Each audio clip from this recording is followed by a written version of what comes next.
Hello everyone, আপনারা শুনছেন রইল প্রেমের নিমন্ত্রণ। লেখিকা ইউসুরা রেমু, পর্ব নাম্বার ২৬। এই গল্পের পরবর্তী পর্ব সবার আগে পাওয়ার জন্য চ্যানেলটি সাবস্ক্রাইব করে পাশে থাকা বেল আইকনটি অন করে দেবেন। নাজনীন সুলতানা মেয়েকে বুকের সঙ্গে জড়িয়ে ধরে বললেন, শুধু বিশ্রাম নিবি, এটা কিন্তু আমাদের সবার আদেশ। কোনো লাফালাফি আর পড়াশোনার প্রয়োজন নেই। বিহান সঙ্গে সঙ্গে হেসে বলল, আর যদি লুকিয়ে পড়তে বসিস তাহলে বইগুলো আমি বিক্রি করে ফেলবো। যদিও জানি তুই পড়বি না, কারণ পড়ার থেকে বেশি তুই পড়ালেখা নিয়ে টেনশন করিস। বিহানের কথা শুনে অনেকক্ষণ পর বেলার ঠোঁটের কোণে একটুখানি হাসি ফুটে উঠল। সারাদিন প্রায় বাড়ির সবাই পালা করে বেলার খোঁজ নিল। কেউ ফল কেটে দিল, কেউ জুস বানিয়ে আনলো, কেউ আবার ওষুধ খেতে মনে করিয়ে দিল।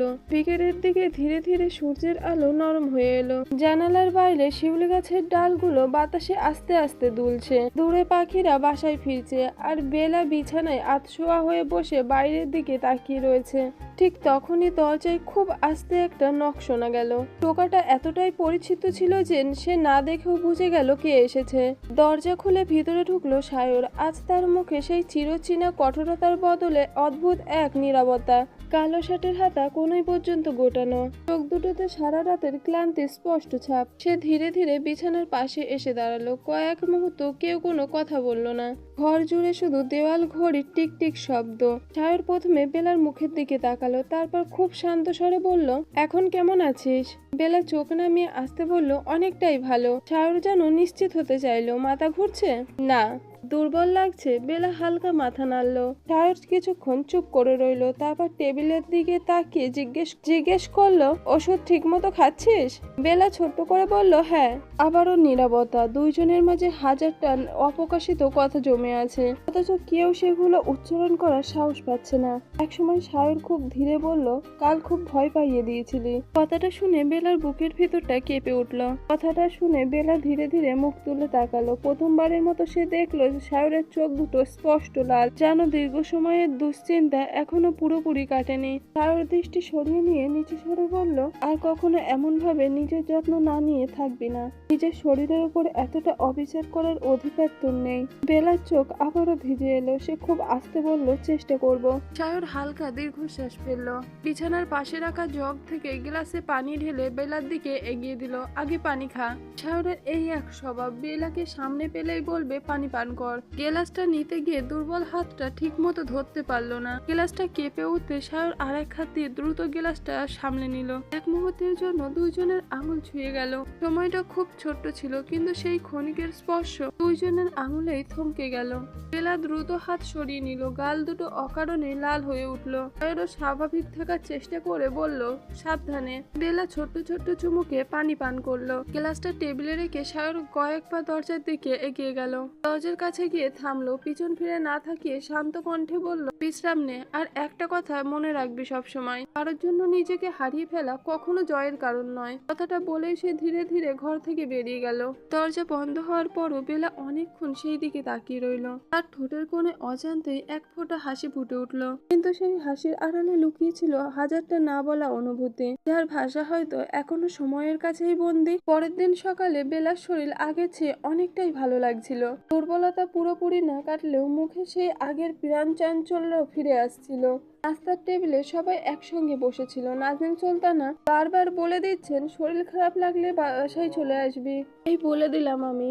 বেলা হালকা হেসে মাথা নাড়ল। ঠিক তখনই বাসর খান গম্ভীর গলায় বললেন, আর একটা কথা, আজ থেকে কিছুদিন বেলা একা কলেজে যাবে না। সায়র, তুই ওকে নিয়ে যাবি, আবার নিয়ে আসবি। সায়র শান্তভাবে মাথা নাড়ল, আচ্ছা চাচু। বেলা একবার চুপি চুপি সায়রের দিকে তাকালো। সায়র তখন স্বাভাবিক ভঙ্গিতেই নাস্তা করছিল। কিছুক্ষণ পর দুইজন বাইকে করে কলেজের উদ্দেশ্যে বের হলো। আজকের পথটা যেন অন্যরকম লাগছিল।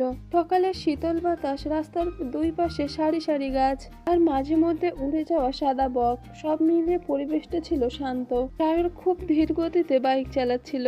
মাঝপথে শুধু একবার বলল, শরীর খারাপ লাগলে বলবি আমাকে। বেলা ছোট্ট করে উত্তর দিল, জি। তারপর দুইজনে আবার নীরব, কিন্তু সেই নীরবতার ভিতরেও এক স্বস্তি ছিল। কলেজে পৌঁছাতে ইরাপিরায় দৌড়ে এসে বেলাকে জড়িয়ে ধরলো। আল্লাহ, তুই ঠিক আছিস তো? জানিস গতকাল আন্টির কাছে জেনে কি ভয় পেয়েছিলাম? বেলা হেসে বলল, আরে আমি একদম ঠিক আছি। এরা মুখ ফুলিয়ে বলল, ঠিক আছিস? আবার একবার এমন করলে তাহলে তোকে আমি নিজেই হাসপাতালে ভর্তি করে রাখবো। দুইজনে হেসে উঠল। ক্লাসের ফাঁকে ফাঁকে গল্প, খুনসুটি, ক্যান্টিনে বসে ঝালমুড়ি ভাগাভাগি করে খাওয়া। এরপর বেলার মুখে প্রাণ খোলা হাসি ফুটে উঠলো। ইরা মনে মনে স্বস্তির নিঃশ্বাস ফেললো। দুপুরে শেষ ক্লাস শেষ হতেই মাইক থেকে ঘোষণা ভেসে এলো, সম্মানিত শিক্ষক শিক্ষার্থী সবাইকে জানানো হচ্ছে যে আগামী রবিবার আমাদের বার্ষিক সংস্কৃতি অনুষ্ঠান অনুষ্ঠিত হবে। অনুষ্ঠান উপলক্ষে তার আগের দিন অর্থাৎ শনিবার কলেজের সকল কার্যক্রম বন্ধ থাকবে। অনুষ্ঠানে আগ্রহকারীদের শিক্ষার্থীদের আগামীকাল থেকে নাম সংস্কৃতি কমিটির সঙ্গে যোগাযোগ করতে বলা হচ্ছে। ঘোষণা শেষ হতেই পুরো কলেজ জুড়ে আনন্দের রেশ ছড়িয়ে পড়ল। এরা উত্তেজিত হয়ে বেলার হাত চেপে ধরে বলল, ইস, অবশেষে কালচার প্রোগ্রাম। বেলার চোখও আনন্দে চকচক করে। অনেকদিন পর এমন একটা অনুষ্ঠান হবে। এরা আর এক মুহূর্ত অপেক্ষা না করে পরিকল্পনা শুরু করে দিল। শোন, এবার কিন্তু আমরা শাড়ি পরে আসবো।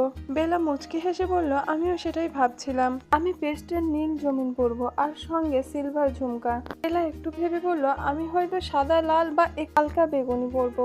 এরা হাততালি দিয়ে উঠলো, অসাধারণ। তারপর আমরা একসঙ্গে অনেক ছবি তুলবো, পুরো ক্যাম্পাস ঘুরবো, ফুচকা খাবো, আইসক্রিম খাবো, রিল বানাবো, গ্রুপ সেলফি তুলবো, এত ছবি তুলবো যে ফোনের মেমোরি ফুল হয়ে যাবে।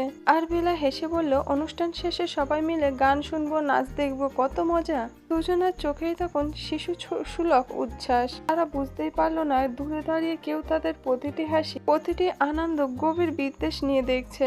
তানিয়া তার ঠোঁটের কোণে ধীরে ধীরে বাঁকা হাসি ফুটে উঠলো। সে নিচু স্বরে নিজের মনেই বলল, খুব খুশি হচ্ছিস তাই না বেলা?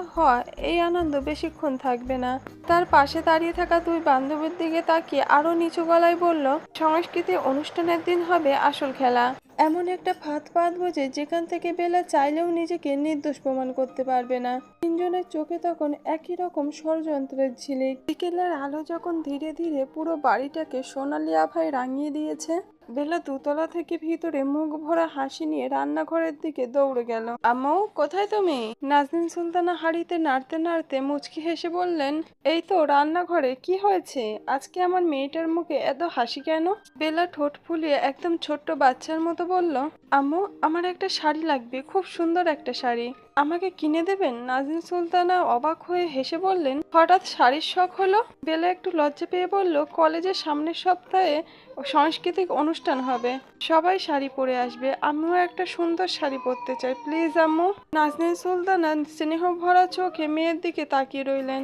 আমি কি কোনো সময় না করেছি তোকে? কিন্তু সমস্যা হলো বাড়িতে কোনো পুরুষ মানুষ নেই। তোর বাবা ব্যবসার কাজে বাইরে, বিহানও কোথায় গেল, আমি তোকে একা পাঠাতে পারবো না। বেলার মুখটা মুহূর্তেই মলিন হয়ে গেল। তাহলে আমার শাড়ি পরা হবে না? ঠিক তখনই বাইরে মোটরসাইকেলের শব্দ ভেসে এলো। বেলা জানলার ফাঁক দিয়ে তাকিয়ে বুঝে গেল সায়র এসেছে। সেও বেরিয়েছিল কোথায় যেন। বেলার বুকের ভিতরটা কেমন যেন ধক করে উঠল। নাজনীন সুলতানা ভেবে একটু হেসে বললেন, সায়র তো এসেছে, ওকে বলি না তোকে নিয়ে একটা শাড়ি কিনে আনো। বেলা লজ্জায় লাল হয়ে গেল। না না আম্মু, উনি কেন যাবেন? কেন যাবে না? নিজের মানুষই তো, সুন্দর একটা শাড়ি বেছে নিতে পারবে। ঠিক তখনই সায়র ভিতরে ঢুকলো। নাজনীন সুলতানা মুচকি হেসে বললেন, বাবা, একটা কাজ ছিল। জি বলো চাচি। বেলার একটা শাড়ি লাগবে, বাড়িতে কেউ নেই, তুমি যদি মার্কেটে নিয়ে গিয়ে ওকে একটা কিনে দিতে।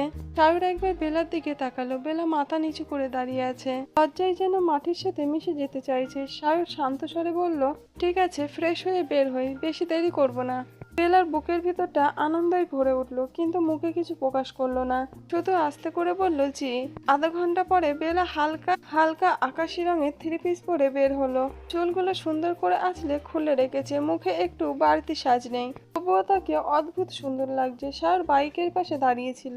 একবার তাকিয়ে চোখ কিছুক্ষণের জন্য স্থির হয়ে গেল, তবে পরক্ষণে নিজেকে সামনে নিল। রেডি?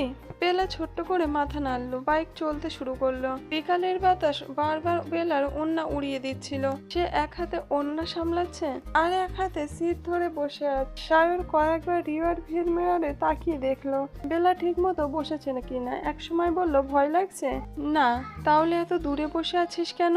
রাস্তা একটু খারাপ সামনে, এখন তুই অসুস্থ, ধরে বস। বেলা আরো লজ্জা পেয়ে ধীরে ধীরে একটু সামনে এগিয়ে বসলো। সায়রের ঠোঁটের কোণে অদৃশ্য একটুখানি মুখখানি হাসি ফুটে উঠল।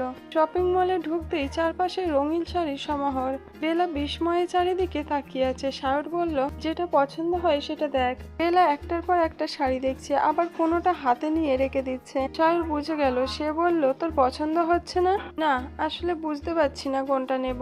সায়র বিক্রেতাকে বলল, হালকা রঙের এলিগেন্ট কিছু দেখান। কিছুক্ষণ পর বিক্রেতা একটা সাদা রঙের শাড়ি বের করলো, তার উপরে হালকা লাল আর রূপালী রঙের কাজ। সায়র শাড়িটার দিকে তাকিয়ে বলল, এটা দেখান। বেলা শাড়িটার দিকে তাকিয়ে যেন চোখ ফেরাতে পারলো না। খুব আস্তে বলল, খুব সুন্দর। সায়র বেলার দিকে তাকিয়ে বলল, তোকে এটা খুব মানাবে।